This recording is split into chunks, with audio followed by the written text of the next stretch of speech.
इस अपना चैप्टर चल रहा था आयनिक सॉलिड। आज अपन आयनिक सॉलिड में डिस्कस करेंगे विलायकन ऊर्जा या सोल्वेशन एनर्जी। ठीक है, सोल्वेशन एनर्जी क्या होती है उसको अपन देखते हैं कि 1 मोल आयनिक ठोस को किसी ध्रुवीय विलायक में डिजोल्व किया जाता है तो उस टाइम में क्या होता है कि सोल्यूट और सोलवेंट मतलब विलय और विलायक के मध्य इलेक्ट्रोस्टैटिक फोर्स ऑफ अट्रैक्शन के कारण क्या होता है कि उसमें रिएक्शन होती है, इंटररिएक्शन होती है। इंटररिएक्शन होने से क्या होता है कि एनर्जी रिलीज होती है और जो एनर्जी रिलीज होती है उस एनर्जी को अपन क्या बोलते हैं, सोल्वेशन एनर्जी या विलायकन ऊर्जा। ठीक है, ये बात हो गई। यदि अगर अपन है ना विलायक की जगह मतलब सोलवेंट की जगह अगर वाटर यूज कर रहे हैं सोलवेंट के रूप में तो उसमें क्या होगा कि जो प्रोसेस होता है उस प्रोसेस को बोल देंगे अपन हाइड्रेशन। ठीक है, और जो एनर्जी रिलीज होती है उसे क्या बोलते हैं, हाइड्रेशन एनर्जी, जल योजन ऊर्जा बोलते हैं। तो अपन अब बात करेंगे हाइड्रेशन एनर्जी के बारे में।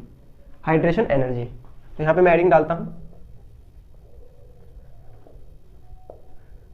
जल योजन ऊर्जा या फिर हाइड्रेशन एनर्जी।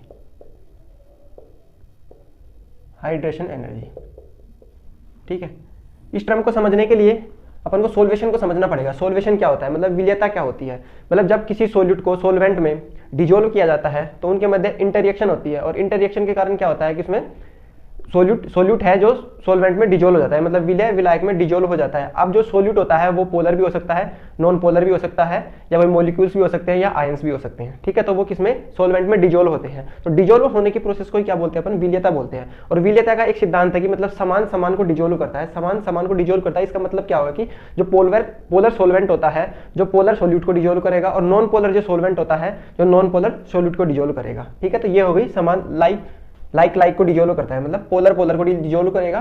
जैसे पोलर है तो पोलर में क्या डिजोल्व होगा, पोलर सोलवेंट डिजोल्व होगा, पोलर सोल्यूट। ठीक है, यही डिजोल्व होगा। और नॉन पोलर में क्या होगा कि नॉन पोलर सोल्यूट डिजोल्व होगा। ये यहाँ पे सोलवेंट को रिप्रेजेंट करेगा, ये सोल्यूट को। ठीक है, अब अपन बात करते हैं अपनी जल योजन ऊर्जा की, मतलब हाइड्रेशन एनर्जी की। ये अपन जानते हैं कि ध्रुवीय विलायकों में मतलब आयनिक ध्रुवीय विलायकों का डाई इलेक्ट्रिक स्थिरांक होता है ना, डाई इलेक्ट्रिक कांस्टेंट मतलब पैरावैद्युत स्थिरांक, उसकी वैल्यू क्या हाई होती है। और जिस भी मतलब सोलवेंट की डाई इलेक्ट्रोनिक स्थिरांक ज्यादा होगा, मतलब पैरावैद्युत स्थिरांक ज्यादा होगा, तो उसका क्या होगा कि डिजोल्यूशन पावर ज्यादा होगी उसको। ठीक है, तो ध्रुवीय विलायकों का अपन जानते हैं, नोट कर देते हैं यहाँ पे, polar solvent have more dielectric constant. ठीक है, ये इसको बोल सकते हैं अपन पैरावैद्युत स्थिरांक। ठीक है, इसका मान हाई होता है तो इसमें क्या होता है कि फिर पोलर सोलवेंट जैसे आयनिक ठोस होते हैं वो डिजोल्व हो जाते हैं। ठीक है, तो वाटर का नोट करते हैं। वाटर क्या होता है कि सबसे हाईएस्ट डाई इलेक्ट्रिक कांस्टेंट रखता है। ठीक है, पैरावैद्युत स्थिरांक का मान सबसे ज्यादा वाटर का होता है। वाटर हैव हाईएस्ट, ठीक है, हाईएस्ट डाई इलेक्ट्रिक कांस्टेंट। ठीक है, यह हो गया पैरावैद्युत स्थिरांक। पैरावैद्युत स्थिरांक, इसकी कांस्टेंट की वैल्यू कितनी होती है, 80। ठीक है, तो क्या होता है कि जब अपन किसी आयनिक ठोस को वाटर में डिजोल्व करते हैं तो वो इजीली डिजोल्व हो जाता है। ठीक है, इसके पीछे रीजन क्या है वो अपन देखते हैं कि वाटर का डाई इलेक्ट्रिक कांस्टेंट ज्यादा वैल्यू होती है इसकी। तो इस वजह से क्या होगा कि मतलब क्या होता है, एग्जाम्पल लेते हैं अपन NaCl का। जैसे NaCl एक आयनिक क्रिस्टल है, आयनिक सॉलिड है, NaCl लेते हैं। तो इसमें क्या होता है कि वाटर के अंदर अब डाई इलेक्ट्रिक कांस्टेंट की वैल्यू ज्यादा क्यों होती है कि इसमें मतलब वाटर में जैसे OH इस प्रकार से होता है इसमें कि ऑक्सीजन होती है जो मोर इलेक्ट्रोनेगेटिव एटम होता है और हाइड्रोजन लेस इलेक्ट्रोनेगेटिव एटम होता है। तो इसमें क्या होता है जो मतलब सेपरेशन है ना, पोलरिटी का सेपरेशन है ना, वो मतलब प्रॉपरली पाया जाता है। पोलरिटी सेपरेशन मतलब यहाँ पे क्या होगा कि डेल नेगेटिव आ जाएगा, यहाँ पे डेल पॉजिटिव। ये सेपरेशन इतना अधिक होता है कि इसमें वाटर इजीली डिजोल्व हो जाता है। और डिजोल्व होने का कारण भी क्या है कि जैसे अब NaCl है, NaCl में केटाइन तो Na+ है और Cl- है। तो क्या करेगा, जो ये वाटर है अगर इसको वाटर में डिजोल्व किया जाता है, वाटर, ठीक है, इसको डिजोल्व किया जाता है वाटर में, तो क्या प्रोसेस होगा इसमें कि जो इसमें पोलरिटी सेपरेशन इजीली हो जाता है, पोलरिटी सेपरेशन इजीली होता है इसमें। ठीक है, तो पोलरिटी सेपरेशन है तो इसमें क्या करेगा कि Na+ को तो क्या करेंगे, वाटर का जो इसमें पोलरिटी अपन इस प्रकार से डिफाइन कर सकते हैं, ये वाटर मॉलिक्यूल है, यहाँ पे पॉजिटिव चार्ज, यहाँ पे नेगेटिव चार्ज, पोलरिटी सेपरेट हो जाती है इसमें। तो इसलिए डाई इलेक्ट्रिक कांस्टेंट ज्यादा होता है वाटर का। इसमें क्या होगा, जो पॉजिटिव पार्ट होता है वाटर का और नेगेटिव पार्ट होता है, जो नेगेटिव पार्ट तो क्या करेगा, ये पॉजिटिव पार्ट के साइड में आ जाएगा, इस प्रकार से इंटररिएक्शन करेगा इसके साथ। Na+ का क्या कर देगा, ये हाइड्रेशन हो जाएगा Na+ का इस प्रोसेस से, ठीक है। Na+ को चारों ओर से सराउंड कर लेगा वाटर का नेगेटिव पार्ट, और Cl- को क्लोराइड आयन होता है, इसको सराउंड कर लेगा इसका पॉजिटिव पार्ट। तो इस प्रकार से क्या होता है कि जल योजन हो जाता है, मतलब हाइड्रेशन हो जाता है इसका, क्योंकि इनको सराउंड कर लेता है और इजीली ये वाटर में डिजोल्व हो जाते हैं। यही फिनोमिना होता है कि आयनिक कंपाउंड होते हैं ना जो वाटर में डिजोल्व होते हैं, ठीक है। तो इसकी जो हाइड्रेशन एनर्जी होती है ना वाटर की, या विलायकन ऊर्जा बोल सकते हैं, वो हाई होती है लैटिक्स एनर्जी से, क्योंकि लैटिक्स एनर्जी का फॉर्मूला अपन यहाँ पे देखते हैं। लैटिक्स एनर्जी क्या काम करती है, मतलब जो कॉन्स्टिट्यूएंट पार्टिकल्स होते हैं आयनिक सॉलिड के, केटाइंस और एनाइन, उनको बाइंड करके रखती है, ठीक है। उनको बाइंड करके रखती है, उसे बोलते हैं वो लैटिक्स एनर्जी। तो अगर ये डिजोल्व कब होंगे, जब वो आयनिक क्रिस्टल मतलब ब्रेक हो जाए, आयनिक क्रिस्टल ब्रेक हो जाए, मतलब आयंस उसमें सेपरेट हो जाए, और सेपरेट होंगे, सेपरेट होने के बाद में क्या होगा कि ये वाटर का जो मॉलिक्यूल्स है उसको सराउंड कर लेता है इस तरीके से, इस मैनर में। जो पॉजिटिव पार्ट होता है जो नेगेटिव को, और नेगेटिव होता है जो पॉजिटिव को, मतलब जो कैटाइंस होता है वो तो एनाइंस को सराउंड करेंगे, और एनाइंस होते हैं जो कैटाइंस को सराउंड कर लेंगे। इस प्रकार से सराउंड हो जाता है। तो आयनिक सॉलिड डिजोल्व कब होंगे, जब लैटिक्स एनर्जी है, ये अपन लिखते हैं लैटिक्स एनर्जी। अगर लैटिक्स एनर्जी का अमाउंट ज्यादा होगा हाइड्रेशन एनर्जी से, तो इस केस में क्या होगा कि डिजोल्व नहीं होगा, क्योंकि लैटिक्स एनर्जी इनसोल्यूबल होगा, ये इनसोल्यूबल इन वाटर, ठीक है। और अगर क्या होता है कि लैटिक्स एनर्जी कम होगी हाइड्रेशन एनर्जी से, तो ये क्या होगा, सोल्यूबल होगा ये, ठीक है। इस टाइप से ये होता है। अब अपन देखते हैं कि मतलब विलायकन ऊर्जा को प्रभावित करने वाले कारकों के बारे में डिस्कस करेंगे अभी। तो मैं इसको एक बार रफ करता हूं पहले। जल को एक रिएक्शन के द्वारा भी रिप्रेजेंट कर सकते हैं, जैसे अपन रिएक्शन देखते हैं जल योजन की पहले, उसके बाद में अपन डिस्कस करेंगे मतलब इफेक्ट करने वाले कारक, मतलब जल योजन को इफेक्ट करने वाले कारक या विलायकन ऊर्जा को प्रभावित करने वाले कारक। तो फर्स्टली अपन एक रिएक्शन के द्वारा रिप्रेजेंट कर सकते हैं, जैसे M+, ये कोई आयन है, इसकी जल के साथ इंटर रिएक्शन होती है, तो ये क्या करेगा, M यहाँ पे आ जाएगा जल, और साथ में यहाँ पे आएगा धन आयन की विलायकन ऊर्जा, ठीक है। सेकंड, ये माइनस में है और ये जल है, इस केस में आ जाएगा यहाँ पे भी जल, इसको अपन Y ले सकते हैं ऐसे, ठीक है। तो ये आ जाएगी ऋण आयन की विलायक ऊर्जा, ठीक है।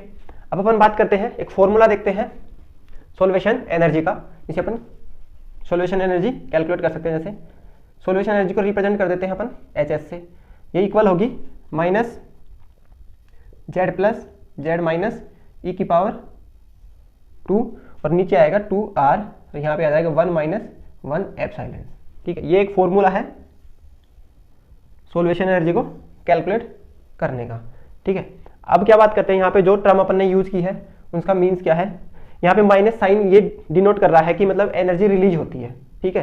एनर्जी रिलीज को शो करता है माइनस साइन। अब Z+ क्या है, ये कैटाइंस मतलब धन आयन पर आवेश, Z+ धन आयन पर आवेश को रिप्रेजेंट कर रहा है। सेकंड Z-, ये क्या है, ऋण आयन पर आवेश, ठीक है। ये हो गया। E क्या है, इलेक्ट्रॉन पर आवेश, और ये किसकी टर्म में होगा, E की फॉर्म में। ये क्या है, माध्यम का पैरावैद्युत स्थिरांक, माध्यम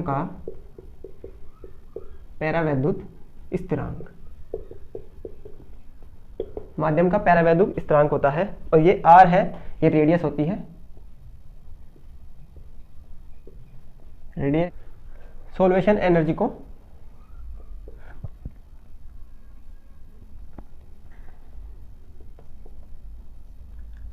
प्रभावित करने वाले कारक,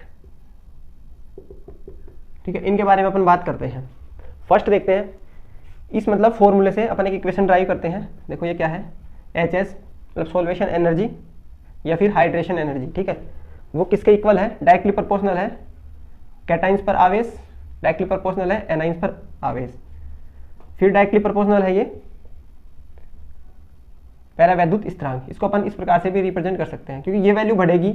सपोज करो ये वाली डाइलेक्ट्रिक स्थिरांक का मान बढ़ रहा है, पैरावैद्युत स्थिरांक का मान बढ़ रहा है, तो ये वाली 1 की वैल्यू कम हो जाएगी। इस प्रकार से डायरेक्टली प्रोपोर्शनल हो गया। और इनवर्सली प्रोपोर्शनल है क्या, साइज के। ठीक है, तो ये अपन ने एक रिलेशन देख लिया है। इस रिलेशन के बेस पे ये अपन क्या कर लेंगे, प्रभावित करने वाले कारकों को एक्सप्लेन करेंगे। देखो फर्स्ट कारक होगा आयनिक आवेश। आयनिक आवेश के बारे में डिस्कस करेंगे। इसका क्या है कि ये हाइड्रेशन या सोल्वेशन एनर्जी डायरेक्टली प्रोपोर्शनल है Z+ और Z-। तो अगर चार्ज इंक्रीज हो रहा है, चार्ज इंक्रीज होगा, अगर आवेश इंक्रीज हो रहा है तो क्या होगा कि जिसपे अगर केटाइंस और एनाइन पे आवेश बढ़ रहा है तो क्या होगा कि उसकी सोल्वेशन एनर्जी भी बढ़ेगी। सेकंड पॉइंट अपन बात करते हैं, रेडियस की बात कर लेते हैं अपन यहाँ पे, आकार। ठीक है, यहाँ पे देखते हैं आयनिक आकार।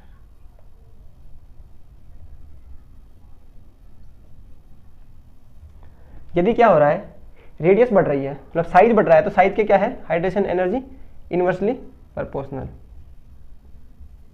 तो क्या होगा कि जैसे जैसे आयंस का साइज बढ़ता जाएगा वैसे वैसे क्या है, सोल्वेशन एनर्जी कम होती जाएगी, मतलब सोल्वेशन कम होगा। थर्ड पॉइंट अपन बात करें पैरावैद्युत स्थिरांक की।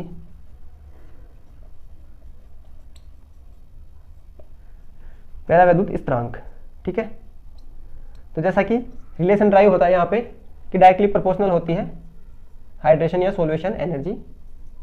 तो जैसे जैसे डाई इलेक्ट्रिक कांस्टेंट का मान बढ़ता जाएगा वैसे वैसे क्या होगा, सोल्वेशन एनर्जी बढ़ती जाएगी। जैसे अपन एक क्वेश्चंस देखते हैं, यहाँ पे एग्जांपल्स की बात करते हैं। H+, Li+ और Cg ये है। इन पे क्या है, आवेश तो समान है। ठीक है, अब अपन बात करेंगे साइज की। साइज जैसे जैसे साइज इंक्रीज हो रहा है इनका, साइज इंक्रीज, तो क्या होगा कि सोल्वेशन एनर्जी डिक्रीज होती जाएगी क्योंकि इनवर्सली प्रोपोर्शनल है सोल्वेशन एनर्जी के। सोल्वेशन एनर्जी डिक्रीज, इसको अपन इस प्रकार से भी समझ सकते हैं। जैसे मतलब क्या होता है कि साइज तो बढ़ ही रहा है, इसके साथ साथ जो चार्ज है ना, चार्ज डेंसिटी भी कम होती जा रही है। जैसे देखो चार्ज डेंसिटी का फॉर्म क्या होता है, चार्ज डेंसिटी आयंस के रूप में ले रहे हैं अपन चार्ज डेंसिटी को। आयंस की चार्ज डेंसिटी देखेंगे यहाँ पे, तो चार्ज डेंसिटी होती है Q तो हो गया आवेश हो गया और A हो गया एरिया। ठीक है, उसके क्षेत्रफल पे डिपेंड करती है। तो क्या है कि चार्ज डेंसिटी भी कम होती जा रही है यहाँ पे धीरे धीरे। जैसे जैसे साइज बढ़ता जा रहा है उसका एरिया बढ़ता जाएगा, क्षेत्रफल में वृद्धि होती जाएगी। क्षेत्रफल में वृद्धि होगी तो उसकी चार्ज डेंसिटी, चार्ज की वैल्यू कम होती जाएगी और चार्ज डेंसिटी का मान कम होता जाएगा। जैसे जैसे चार्ज डेंसिटी कम होती जाती है उसका जल योजन मतलब हाइड्रेशन भी कम होता है। जल योजन कम होगा और जल योजन कम होने से क्या होगा कि उसकी जो जल योजन ऊर्जा होती है या हाइड्रेशन एनर्जी होती है वो लो होती जाती है। ठीक है, क्योंकि इनका साइज बढ़ जाता है, साइज बढ़ने से एरिया बढ़ जाएगा तो चार्ज डेंसिटी डाउन हो जाएगी। ठीक है, ये रीजन था इसका। अब जैसे बात करते हैं अपन यहाँ पे लिथियम की देखते हैं अपन। ठीक है, लिथियम को देखते हैं तो इस पे क्या है, इसकी चार्ज डेंसिटी हाई है। चार्ज डेंसिटी हाई,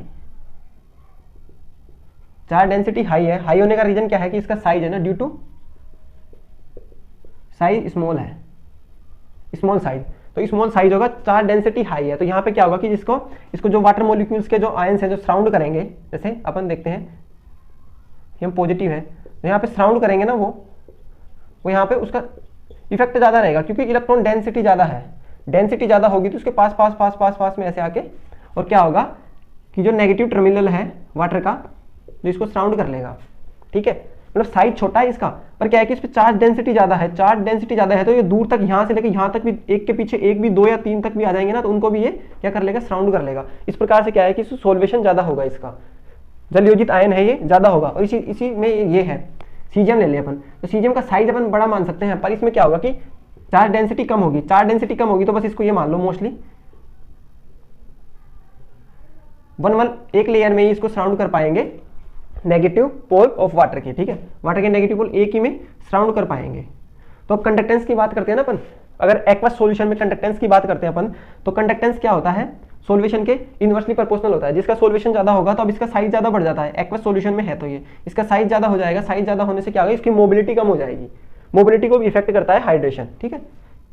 इसका जल योजन ज्यादा हो जाएगा, जल योजन होने से क्या होगा कि इसका रेडियस ज्यादा हो जाएगी, जल योजन की रेडियस ज्यादा हो जाएगी, इसका साइज छोटा था, इलेक्ट्रॉन डेंसिटी ज्यादा थी, यहाँ पे चार्ज डेंसिटी, ठीक है, चार्ज डेंसिटी ज्यादा थी यहाँ का। इसकी मोबिलिटी का ऑर्डर देखें ना, कंडक्टेंस का ऑर्डर देखें इन एक्वस सॉल्यूशन में, तो क्या होगा कि सीजीएम की कंडक्टेंस ज्यादा होगी, ठीक है। तो ये वाली पॉइंट थे जल योजन ऊर्जा में, हाइड्रेशन में। सो अपन ने ये डिस्कस कर लिया है। नेक्स्ट लेक्चर में अपन डिस्कस करेंगे, अपना आयनिक सॉलिड चल रहा था तो आयनिक सॉलिड की विलेयता के बारे में डिस्कस करेंगे, और आयनिक सॉलिड की विलेयता को प्रभावित करने वाले कारकों के बारे में अपन डिस्कस करेंगे नेक्स्ट वीडियो में। So thank you for watching.